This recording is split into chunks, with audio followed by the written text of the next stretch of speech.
Okay, I guess I. Recording has started. Okay, so it's a real privilege to be here and truly to talk about community engaged research, which to me is the ultimate in translation research because we are working with communities. And forgive me because I'm standing here with my hand on the button.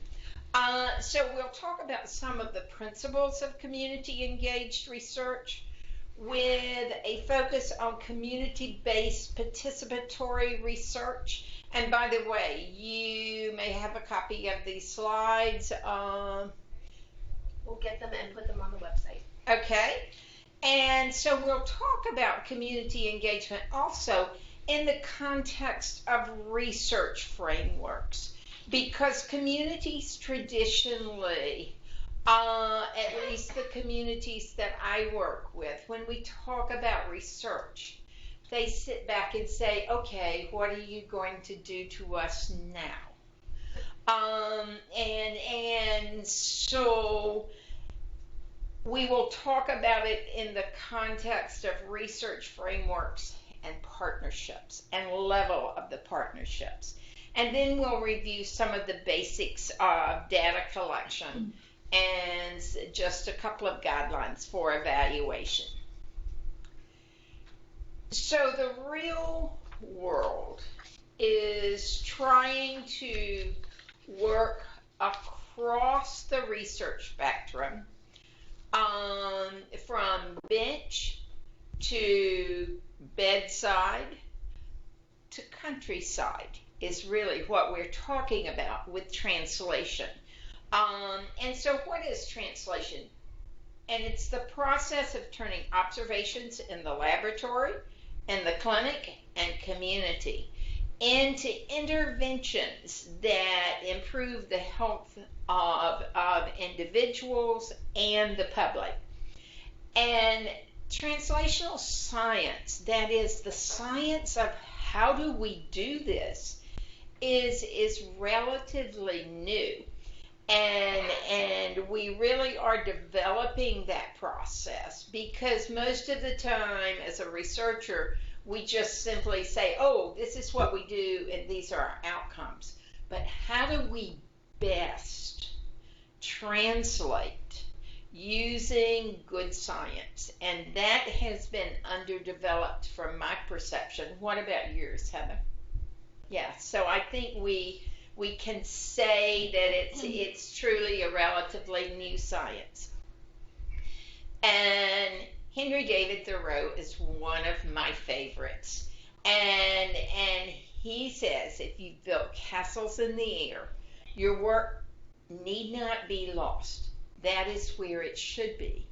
Now, put foundations under them.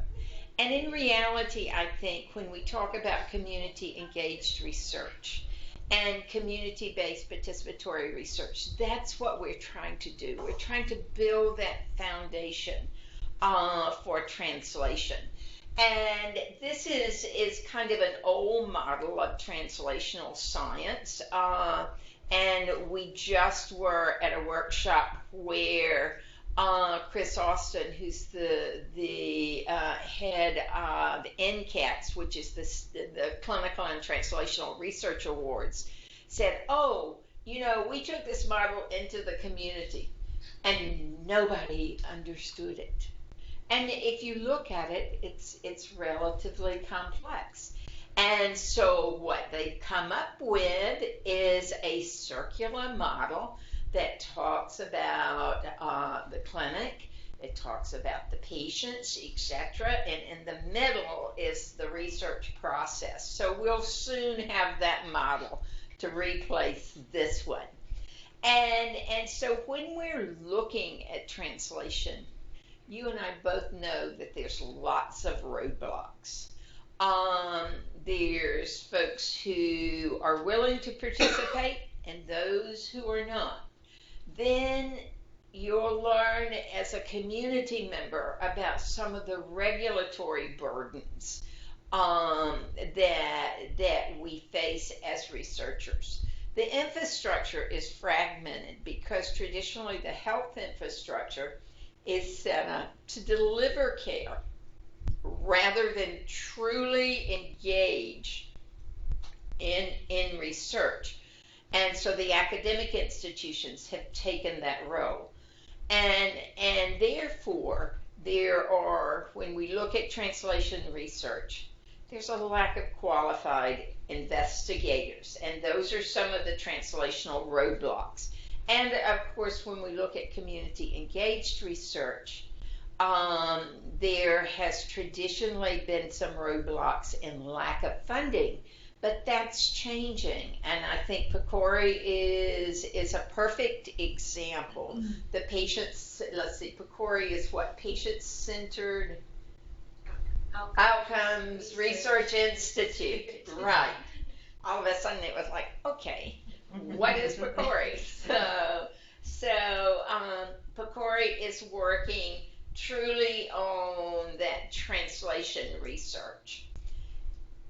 And we know that we all really work passionately but frequently separately. And so the role of community-based participatory research, the role of PCORI, is really bringing together that academic community partnership. And we also have probably heard many times that our research or academic institutions are ivory towers, and we don't understand what it's like to work in the real world. Anybody in here ever said that, community members? I see some smiles and some laughs. And so our role is really now working together to connect those silos, because we have lots of silos. And if we're going to translate research and come together and really improve health, we have to connect the silos. We have to work more efficiently and more effectively with the dollars that we have and the time that we have to really connect these silos. And so the Institute of Medicine has recommended that we ensure community engagement in all phases of research. And that was one of it was recommendation number 6 out of 7. So how do we do that? What about the bench researcher? We had a bench researcher who came to our community engagement classes that was really struggling. He had developed a test for AIDS that was less cost effective, and he was testing this, and he was struggling about, how do I involve all the community? How do I build this network of people to really test this? He said, I've been a lab rat all my life, and so now I need to go out and find ways to do this. How do I involve industry? How do I involve others in testing? What kind of communications do I need to do with the community that I'm involving? So he was struggling to involve community. So when we're thinking of as researchers, when we're thinking about community, we need to define community engagement. What communities are we working with? How do we consistently apply our definitions across the research project? Because communities can be many things. Anybody got definitions of community that you want to share? What do you think a community is? If I ask you to define your community, what would you say? It's a group of people occupying a similar space or in a certain locale.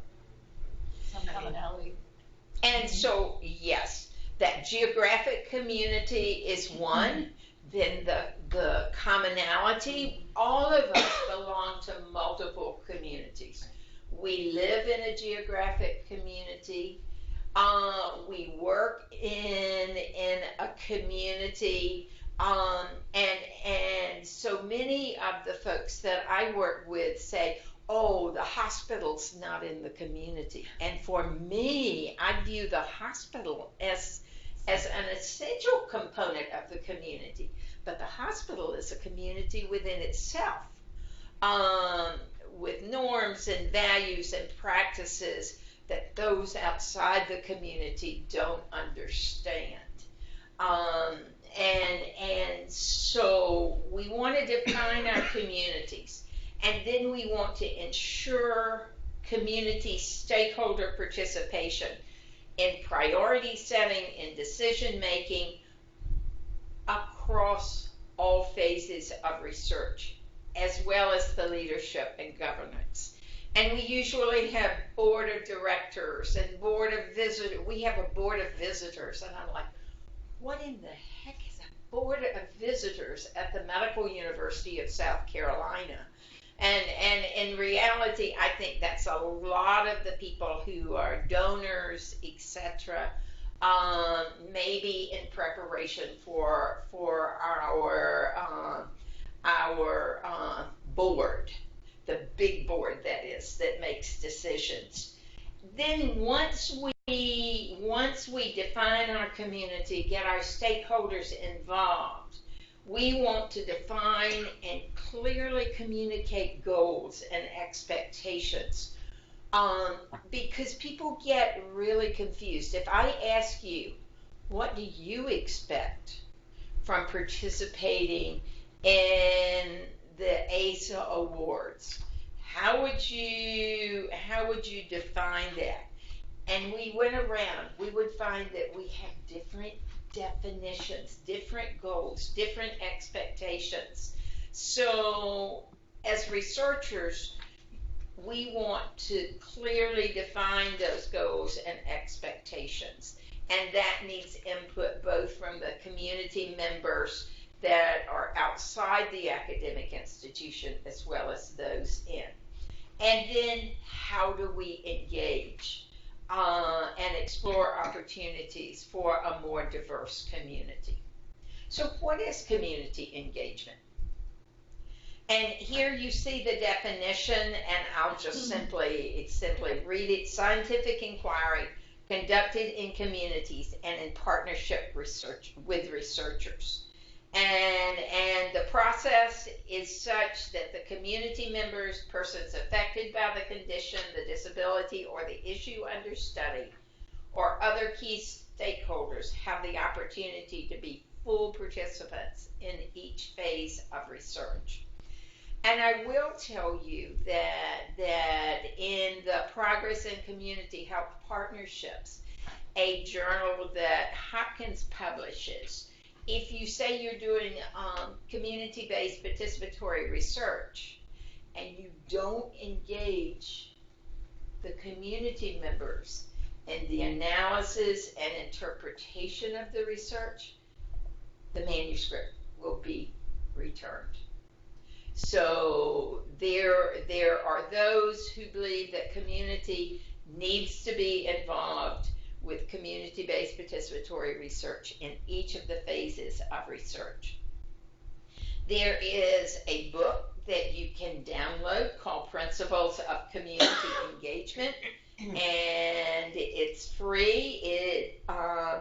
This, I believe, is the second edition, and I know there's some discussion about a third edition. So what are some models or frameworks that are used? Here's one that was developed by a group of folks, and then DJ McCloskey, who was with NIH and a community and involved in community engaged research, modified this. We use this a lot with our community engaged scholars, at Medical University. And by the way, that is the organization that's similar to the ACE Awards. So oftentimes community engagement may simply start with outreach or consulting with the community. Then it may move up to involving the community in both discussions and participation. And then we develop collaboration with the community, and then community-based participatory research, which is what you're talking about, is true shared leadership. It's easy to say shared leadership. But when it comes down to that grant writing process, if I ask you who did the major grant writing part of your application to ACE, you probably would say it's the academic person, right? Yeah, that's the case usually. However, the greater involvement of the community person who's involved, the more opportunities that the community has for not only engaging in grants for research, but engaging in grant development for ongoing sustainability and the creativity that you may bring to your organization. So don't sit back as community members and let your academic member do all the writing. Certainly your academic member may be the one that leads that team because of their experience if it's going to a peer-reviewed journal. But get involved.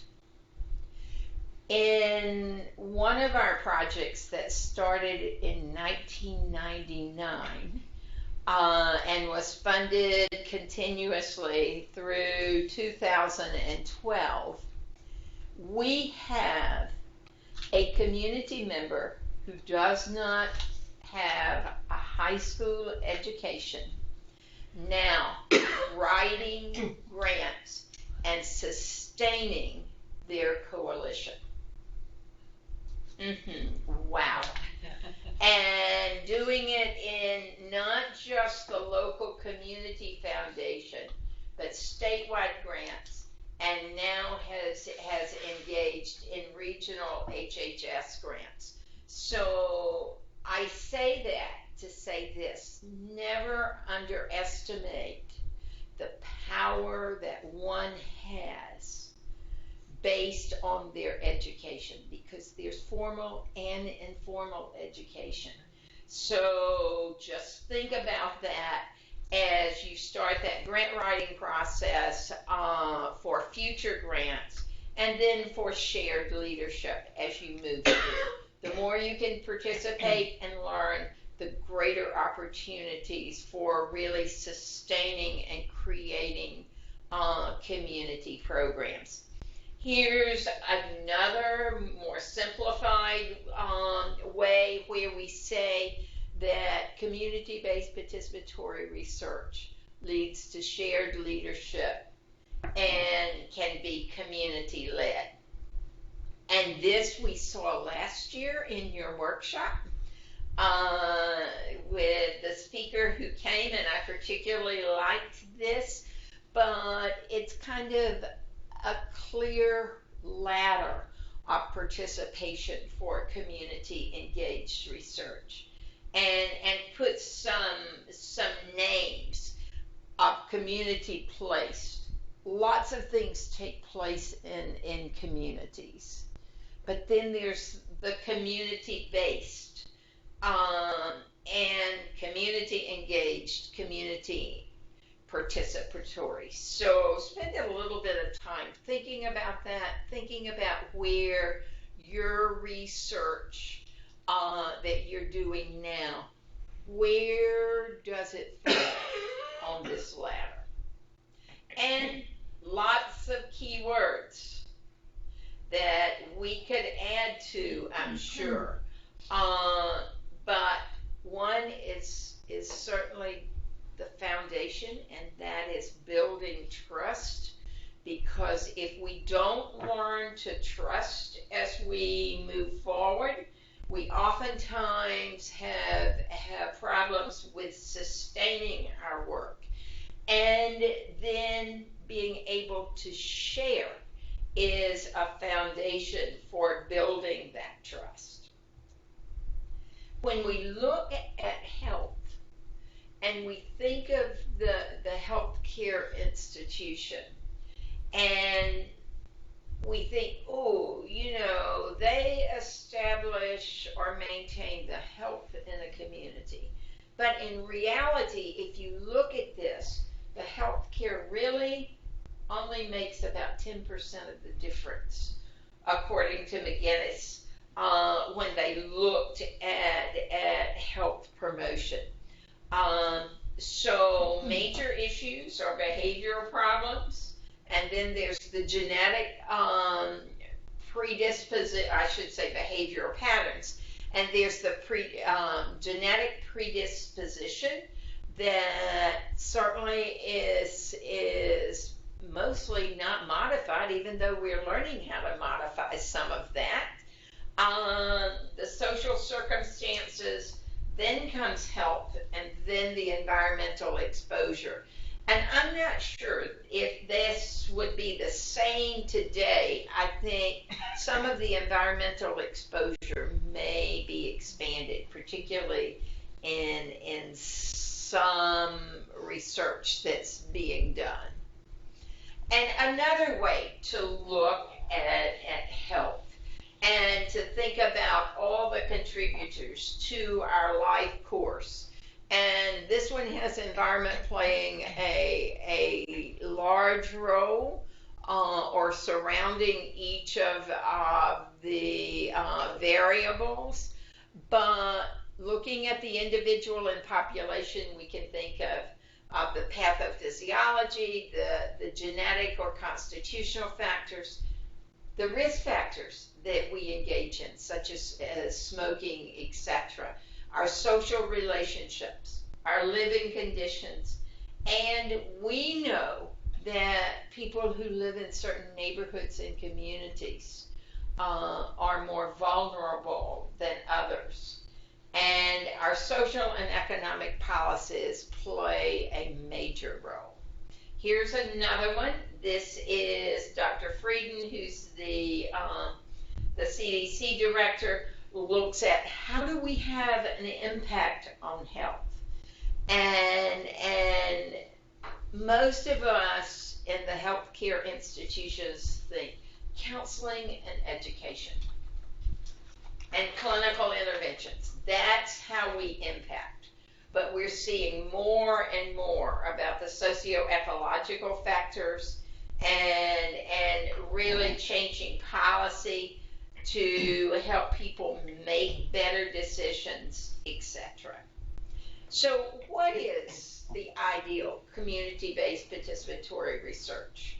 And one is when you combine the academic rigor that really says these findings in this research project are real, with the faith that the findings will fit into the real world outcomes. And that's always, as Heather's shaking her head, that is always an ongoing challenge. And I'll give you a very concrete example of that.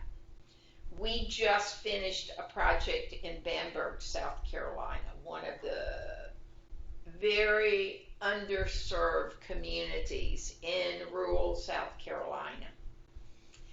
And we were going to recruit people with diabetes who were admitted to the hospital with any diagnosis into a research project, and they were going to be randomly assigned to usual care, nurse telephone delivered care coordination plus usual care, or community health worker in-home care coordination plus the usual care.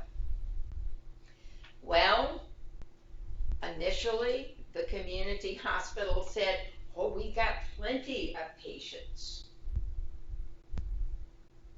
Wasn't the case. We had statistics that said, oh, we admit this many patients. Well, what had happened is, from the time the statistics were collected until the time we did the research project, one of the hospitals closed. The hospital that we were working with purchased two of the community practices, and all the others went independent. When we went in and worked with the community, this is what they were willing to do. When we went to the hospital again, they said, well, we really just want to do this with the practices that we purchased. That was fine. We said, great. But guess what? The practices that they purchased, one closed. The other one lost 3 of their practice providers, and a new physician joined that practice.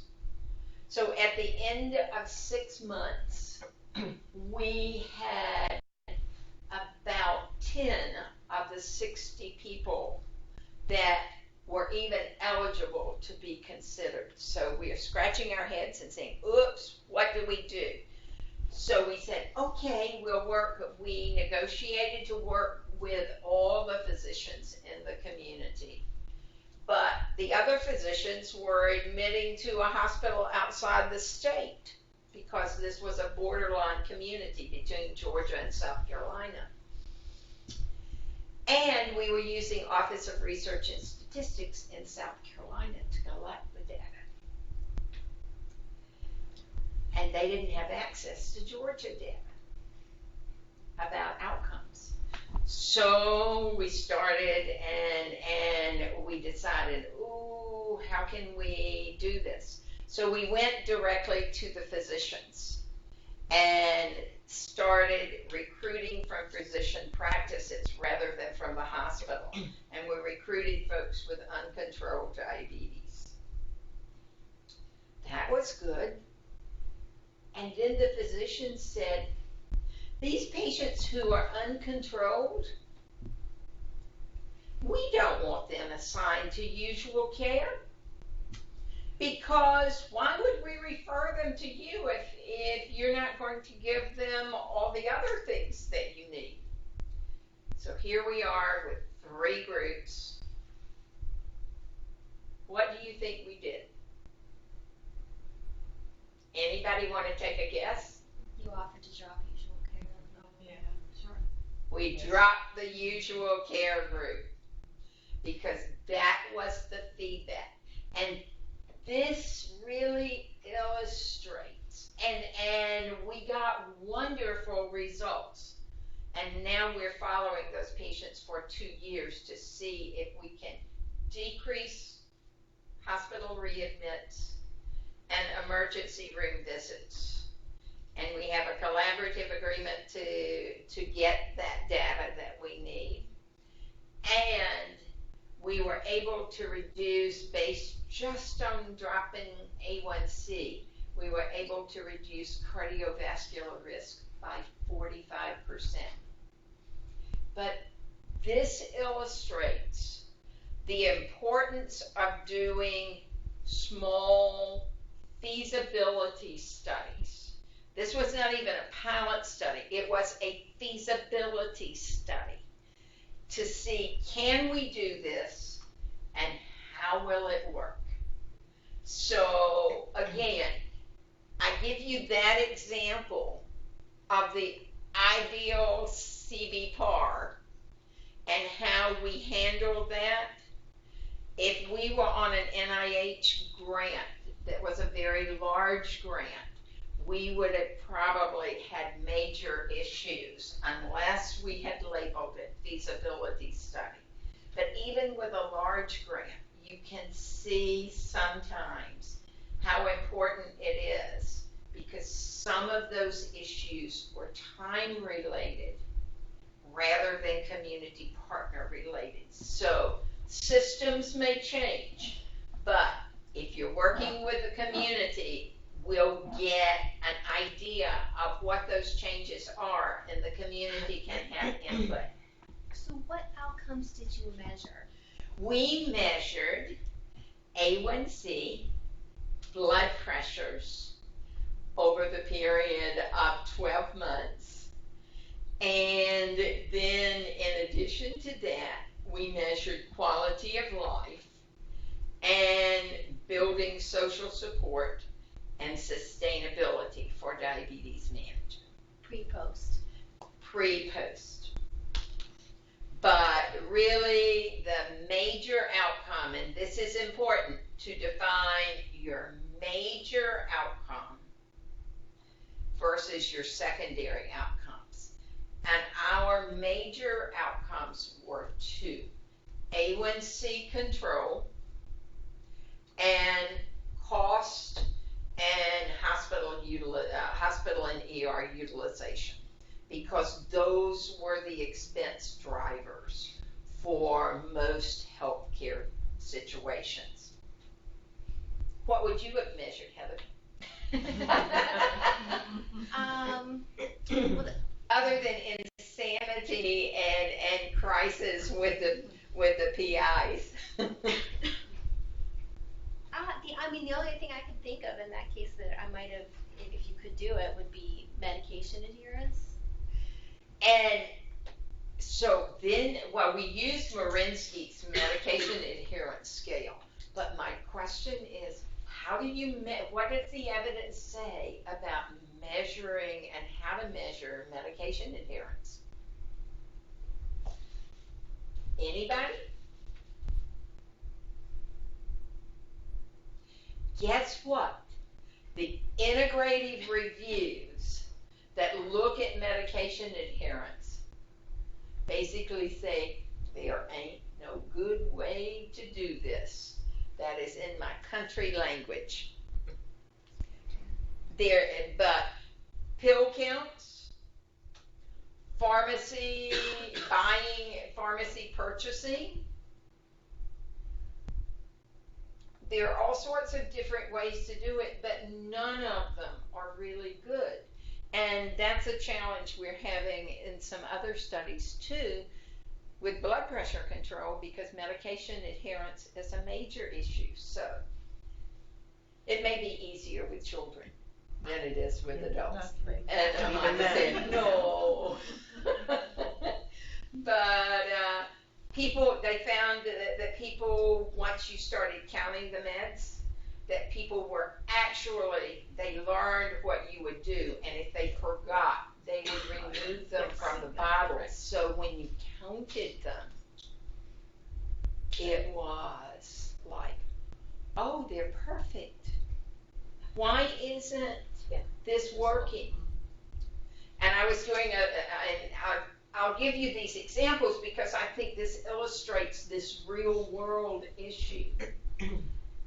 I was monitoring insulin adherence, and I was looking at what disappeared from the bottle, and why was this particular patient coming in with highs and lows. Her dietary recall was good. She said, I am taking my medication every day. Anybody got ideas?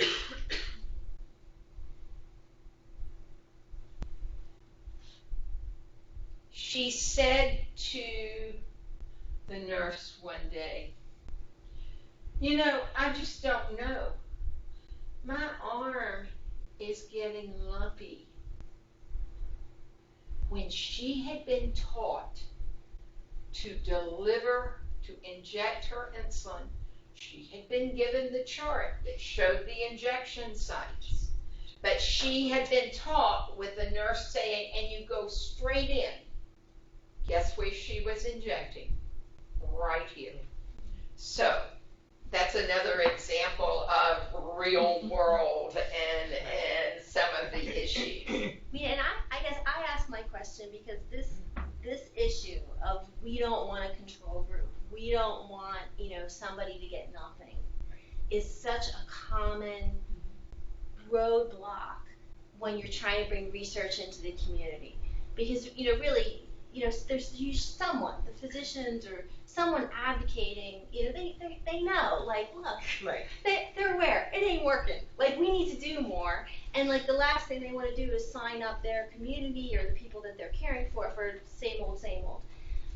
However, as you alluded to, it's such a difficult position then when you're going back to your hospital or to your funder to say, I did pre-post. You know what I mean? Like, because that, then you feel like you're, kind of coming back with not the evidence you really want to, like, convince people, like, this is good. This will pay for itself. Just stuff you know. And what's interesting is talk to your statisticians who have some experience in alternative designs, because there are different ways to handle that. There is randomization, that is assigning your communities or assigning by groups where you can have enough pre and post communities to make it acceptable. There are about 3 or 4 different ways that we've identified for larger studies to avoid that nothing, that is usual care. And by the way, with PCORI, when you say usual care, you better define standardized usual care or they will throw it out. Because usual care in Heather's practice, usual care in another practice may be totally different. And we're finding that out with stroke discharge. Patients who have a stroke, their usual care in 3 hospitals that we're working with is totally different. Well, it's one of the things that I was thinking about when you're talking about getting rid of that and the doctors wanting more. They were already providing usual care. So what were they then thinking was wrong with the care that they were providing? I mean, it's something to want more for your patients, then why aren't you providing it? I understand it's like a funding thing and not having the resources, but still, if you think you're providing good care, then that you should be okay with the control group that's getting good care. And so if you start with a patient is already getting what they're supposed to get, and what you're looking at is over and beyond that, it seems like you would be able to have a control group because people would feel that what they were doing was enough, in providing, what is best practice and what is good care. So and the that's reality of today, and most of the people in the communities that I work with say, oh, my doctor's doing great care. And great care, maybe with diabetes, a hemoglobin A1C measurement every year or 2, rather than